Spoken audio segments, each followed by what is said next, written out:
katta muammolardan biri bu onkologik kasalliklarning kechki bosqichda aniqlanishi. Chuqur nafas olib turamiz, nafas oling, chuqur. MRT ko'rigidan 1 yil o'tmaganman. Shu meni eng katta xatoyim bo'lgan. Hozirgi kunda O'zbekistonda 4 dona bor bu apparatimiz. Onkologik o'zgarishlarni aniqlasa bo'ladi bu apparat yordamida.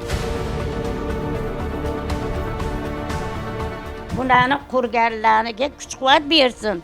Biriga ming bersin, Alloh quvvat bersin, charchamasin. Bu yerda har bir daqiqa qadrli.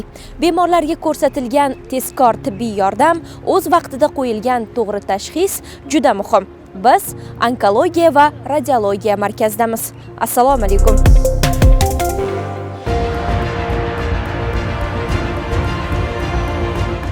Yurtimizda har yili 30 mingga yaqin insonlarda onkologik kasalliklar aniqlanadi.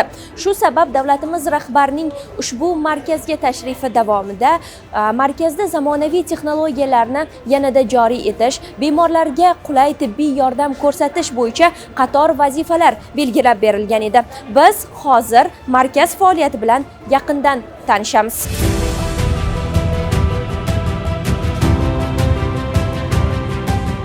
Har yili dunyo bo'yicha qariyb 20 million kishida onkologik kasalliklar aniqlanadi. Eng achinarlisi, yiliga 9 milliondan ortiq inson aynan o'smalar oqibatida hayotdan ko'z yumadi. Bu muammo O'zbekiston uchun ham dolzarb. Bugungi kunda mamlakatimizda 133 ming nafar bemor onkologik kasalliklar bo'yicha ro'yxatga olingan. Ushbu ko'rsatkichning yildan yilga ortib borayotgani tibbiyot sohasida, ayniqsa onkologiya yo'nalishida tizimli yondashuv va zamonaviy yechimlarni talab etmoqda.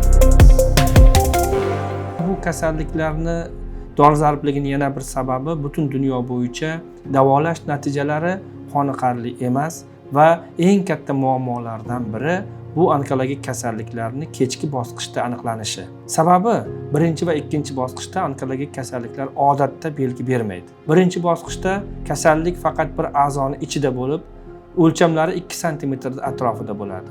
Ikkinchi bosqichda ham kasallik a'zoni tashqarisiga chiqmagan, a'zoni ichida bo'ladi. Shu sababdan ham bu hujayralar o'sha a'zoni hujayralari bo'lganligi sababli organizm reaksiya bermaydi va kasallik odatda belgisiz kechadi. Uchinchi bosqichda kasallik bir a'zodan qo'shni a'zolarga o'sib o'ta boshlaydi. Shuning uchun ham ko'pincha bu kasallik 3-bosqichga borib, demak, o'z belgilarini bera boshlaydi. 4-bosqichda esa kasallik yuqorida aytib o'tganimizdek metastazlanadi, ya'ni boshqa a'zolarga qon va limfa orqali tarqalib, kasallikni 4-bosqichga o'tadi.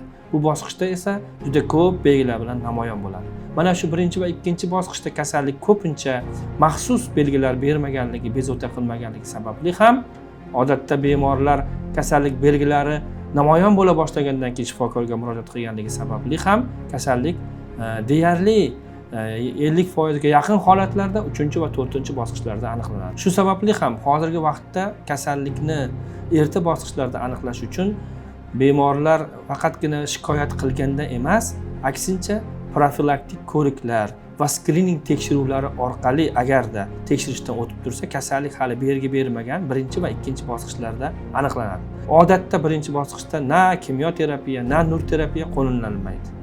2-bosqichda ham bemorlarning aksariyati bu kasallikdan to'la forig' bo'lishadi. 3-bosqichda, ayniqsa 4-bosqichda bu kasallikdan davolash juda katta muammo. Shu sababdan ham agar biz onkologik kasalliklarni agar erta aniqlash foizini oshirsak, masalan 70-80% ga chiqarsak, unda bu kasallikdan tuzalib ketayotganlar foizi ham ortib boradi va onkologik kasallik bedavo degan noto'g'ri tushunchani biz yolg'on ekanligini isbotlaymiz.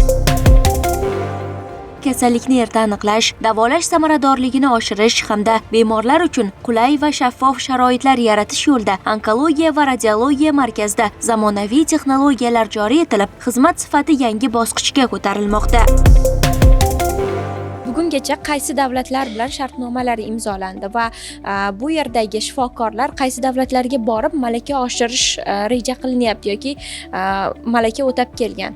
Bugungi kungacha biz 5 dan ortiq davlatlar bilan ikki tomonlama hamkorlikni yo'lga qo'yganmiz. Ulardan asosiy qismi o'tgan oyi biz Qozog'iston Respublikasi bilan onkologiya yo'nalishi bo'yicha ikki tomonlama memorandumni imzoladik va Qozog'istondagi tibbiyot xodimlari, aynan onkologiya yo'nalishidagi faoliyatni olib borayotgan tibbiyot xodimlari kelib, har bir viloyatdagi bizni fuqarolarimiz bilan tibbiy ko'riklar o'tkazishdi va shu bilan birgalikda biz juda katta forum o'tkazdik. Undan keyin biz kuni kecha Turkiya Respublikasining Sakarya klinikasi bilan ikki tomonlama memorandumni imzoladik. Ana endi mana shu yanvar oyidan shifokorlarimizni xorijga malakasini oshirishga yuboramiz va u yerdagi vrachlarni ham O'zbekistonga olib kelib, onkologiya yo'nalishini yanada ular bilan birga rivojlantiramiz. Bu markaz mamlakatdagi saraton kasalliklarini aniqlash, davolash va profilaktika qilish bo'yicha yetakchi ixtisoslashgan tibbiyot muassasasi hisoblanadi. Mazkur markazda bir kunda 100 dan ortiq bemorlar murojaat qiladi. Qanday shikoyat bilan keldingiz bu yerga? Men Toshkentdagi uchuvchilar shaharchasidan kelganman. Ko'krak bezi saratoni bilan 2 yil oldin Chilonzordagi onkologiyada davolanib ketganman.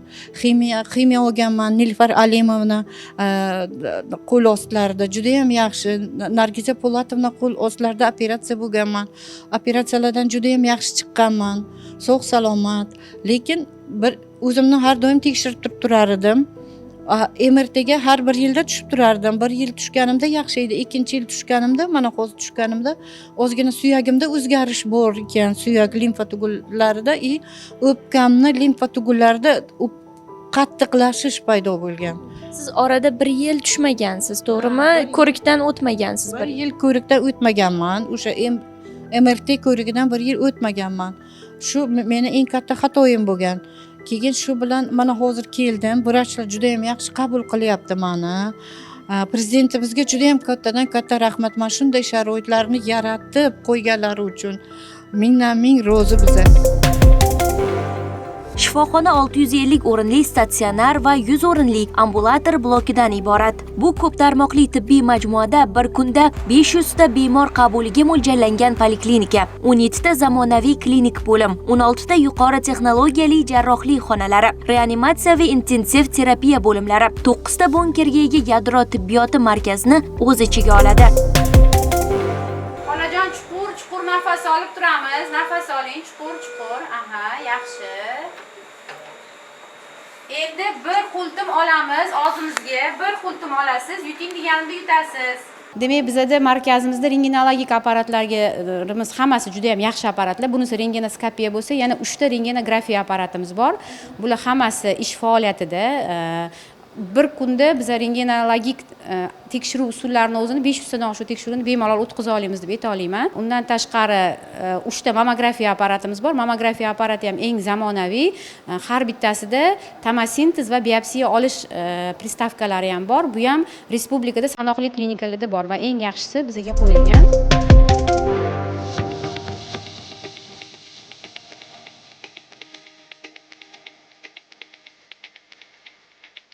Manzilda zamonaviy diagnostika uskunalari to'liq joriy qilingan. MRT, KTG, PET KTG, mammografiya, biopsiya barchasi bir joyda. Eng muhimi, bemor endi tahlil uchun boshqa joylarga sarson bo'lmaydi.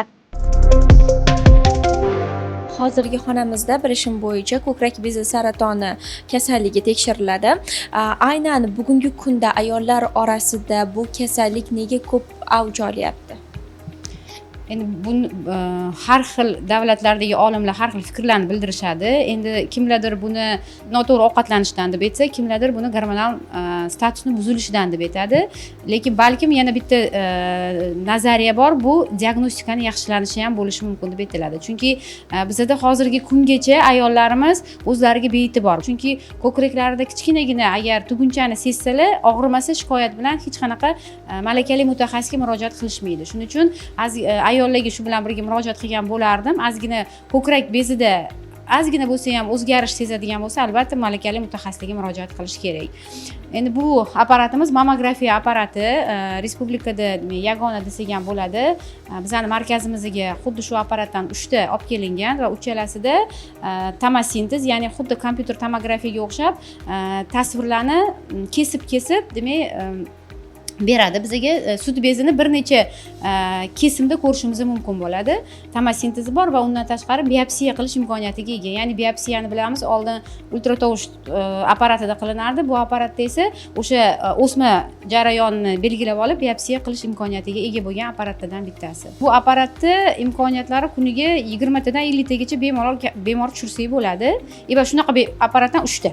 Demak 150 ta, undan ko'p bemorlar tushirsak bo'ladi. Radiologiya bo'limida esa saraton hujayralarini aniq nishoniga yo'naltirilgan nur bilan ta'sir qiluvchi lineykal akselerator ishlaydi. Bu texnologiya sog'lom to'qimaga deyarli zarar bermasdan, aynan o'smaga zarba berish imkonini yaratadi, deydi shifokor. Hozir biz turgan joy nur terapiyasi uskunasi turgan joydamiz. Ya'ni bu nur terapiya o'sma kasali bilan og'rigan bemorlarda qo'llaniladi. Qaysidir bosqich davolanishi qaysidir bosqichga kelganda nur terapiya bilan foydalaniladi. Ya'ni o'sma kasallikni davolashda. Bu zamonaviy apparatlardan biri hisoblanadi. Bunaqa apparatdan bizda 3 ta.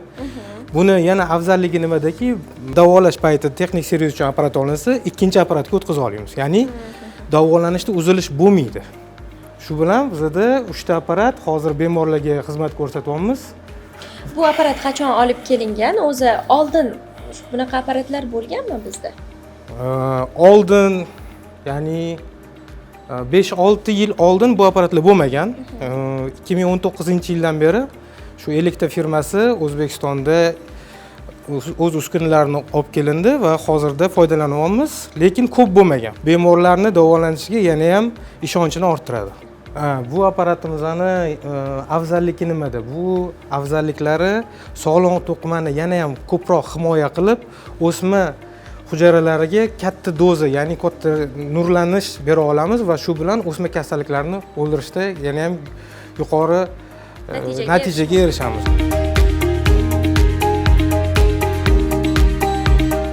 Uchinchi terapiyani, ximiyani oldim. Mana bugun 4-ximiyani olyapman. Bu yerda sharoitlar yaxshi, ovqatlari ham yaxshi. Yo'g'on ichakda yara bor ekan, 4 santimetrlik. Yoshim 72da. Yoshingiz 72da, lekin yoshingizga nisbatan yosh ko'rinar ekansiz. Buni siri nimada? Buni siri endi mehnatda, avvalasa mehnatda, keyin sportda. Men sportchiman o'zim, kurash bo'yicha shug'ullanganman. Avvalambor prezidentimizga rahmat. Mana shunday sharoitlarda qilib qo'yibdi, xalqqa tegin. Shifokor, radiologman. Moskva shahrida ordinaturada imенно yadro tibbiyoti bo'yicha o'qib kelganman. Xo'p, bu apparatimizni nomi pozitronniy emission kompyuterli tomograf. Radiofarm preparati yordamida insonlarga vena ichiga ukol qilib, shu radiofarm preparat borib o'rnashgandan keyin onkologik o'zgarishlarni aniqlasa bo'ladi bu apparat yordamida. Hozirgi kunda O'zbekistonda 4 dona bor bu apparatimiz. Prezidentimiz tashabbuslari bilan, onkologiyaga qaratilayotgan e'tiborlari bilan bu apparatimiz mana endi davlat klinikasida ham bor. Bu degani bemorlarimiz uchun juda ham qulay va yaxshi imkoniyatlar yaratildi degani. Oldingi paytlarda bemorlarimiz chet elga chiqib PET diagnostikalarga qilib kelishgan. Hozirgi kunda esa o'zimizda sharoitlar yaratilyapti.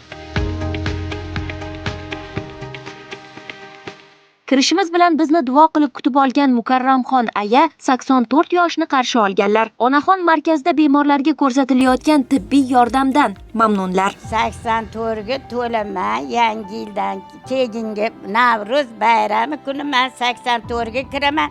Anani qizim 50 ga kiradi. Eng kenja qizim anani plash kiygan. Allohga men qadri shukr. Qizim qo'ymadi, olib kelib qarasam qo'y endi o'z holimga desam ham oyog'imni yerga teg'azmay olib keldi. Mendan men mana qurganlariga so'yinib, shunaqangi nima banisa qurib, chiroyli qurib, shunchalik xalqqa xizmatida bo'layotgan. Shularga rahmat, doktorlariga ham rahmat deb yotibman. Doktorlari ham shunaqangi yaxshi ekan. Men anaqa qilib meni choptirib, u yoqdan bu yoqqa aylantirib kattacha qilib yuribman. Yaxshi, Xudoga shukr. Rengim ham, uzudi ham hozir mana tag'im boshqatdan hamma yog'imni tekshirdi. Bir 8 oymi, 9 oymi tekshirdi. Hammasi yaxshi. Endi bitta ozgina uchagimda yara bor ekan. Shuning uchun Kelgan kasallar mana tuzalib, shaq-shaqi bo'lib ketaversin xudo. Hamma joyga kasallikni bildirmadim, mana shu kasallikni aniqladim. 4 kun bo'ldi operatsiya bo'lganimga. 2 kundan buyon yurishni boshladim. Necha yildan buyon mazam yo'q, bilmaydim, kelmaydim bunaqa kasallikka. Bachalarim aytaman desa, men yo'q dedim. O'zi yaxshi bo'ladi dedim. Yo'q, butun jonimdan o'tkazdi, keyin majbur bo'lib keldim shu yerga. Shifokorlar qanaqa qarashyapti? Juda zo'r qaraykan. Men hech bunaqa shifokorni ko'rganim yo'q. Markazda kimyoterapiya, jarrohlik, immunoterapiya, braxiterapiya kabi davolashning barcha yo'nalishlari yo'lga qo'yilgan. Ya'ni bemor uchun to'liq davolash zanjiri aynan shu yerda shakllanadi. Tashxis, davolash, tiklanish. Qayerdan keldingiz? Qashqadaryodan. Bu yerdagi hozir tibbiy sizga ko'rsatilayotgan yordamdan ko'nglingiz to'layaptimi? Ko'nglim to'labdi, yaxshi, doktorlari zo'r, aslida muomalasi yaxshi. 7-apreldan beri qatnayman. Hozir sizda kimyoterapiya jarayoni ketyapti, to'g'rimi? Terapiya. Endi bu kasallik bilan 4-5 yil ketyapti. Shu aprel oyidan boshlab bu zo'ray boshladi. Keyin murojaat qilib keldik. Mana bu 3-marta kelishim, ta'sirlari yaxshi. Sababi tetik, orolga ketgan, borgan sari hali ichakdagi bo'lgan o'simtalar, noxush holatlari yo'q. Keyin o'zim ham boshdan bosh men ruhiy jihatdan biror bir aniqlanganda ham tushkunlik tushgan holat yo'q. Shu uchun ham hozir natijalar yaxshi. Rahmat xizmat qilayotgan singillarimizga, vrachlarga. Qisqa vaqt ichida bundan to'laqonli qutulib ketish imkoni bor. Kasallik bilan 1 yildan beri kurashyapman, lekin baraka topsin, doktorlar juda ham yaxshi qarashyapti. Menda yo'g'on ichagimda yara paydo bo'lgan, o'simta paydo bo'lgan. Shuni birinchi operatsiyasida muvaffaqiyatli o'tdim, ikkinchi operatsiyasiga tayyorgarlik ko'rsatishyapti hozir. Keyingi hafta xudo xolasa ikkinchi operatsiyadan o'tkazsa kerak, katta operatsiya. Onkologik kasalliklarni aniqlash, tashxislashda laboratoriya tekshiruvlari muhim o'rin tutadi. Markazda zamonaviy uskunalar bilan jihozlangan laboratoriya xonalari faoliyat yuritib, bu yerda tahlillar tezkor va aniq olib boriladi. Laboratoriya xonasidagi ushbu apparatni vazifasi nimadan iborat? Bu laboratoriya xonamizda bu apparatimiz IXLA X8 apparati bo'lib, IXLAning eng so'nggi avlodi hisoblanadi. Bu apparatimiz onkomarker va gormonlar tekshiradi. Bu apparatimiz afzalligi 35 daqiqada 300 ta analizni birdaniga chiqarib bera oladi. Oldin apparatimiz Mindray M96 apparatimiz hisoblanadi. Oldingi apparatimizda har bir onkomarker va gormonlar chiqishi uchun 2 soat, 3 soat vaqtimiz ketgan hisoblanadi. Hozir bu apparatimiz afzalligi shu vaqtdan yutishimizda. 35 daqiqada 300 ta analizni birdaniga chiqarib bera oladi. Agar xohlasanglar, men sizga yana bir xonani ko'rsataman. U xonada ham eng so'nggi va zamonaviy apparatlarimiz keltirilgan hisoblanadi.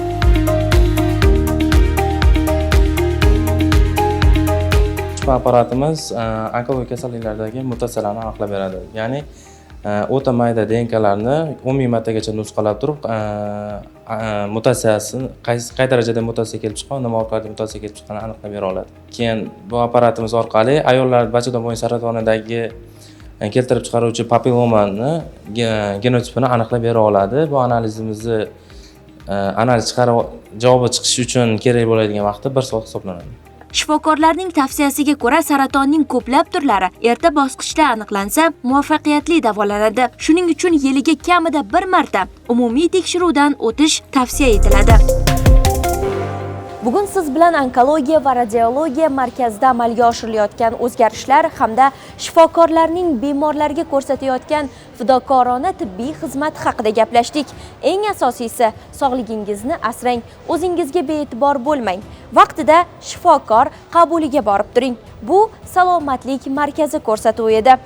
Dasturimizning keyingi sonida ham tibbiyot sohasida muhim bo'lgan yangiliklarni ko'rsatishda davom etamiz.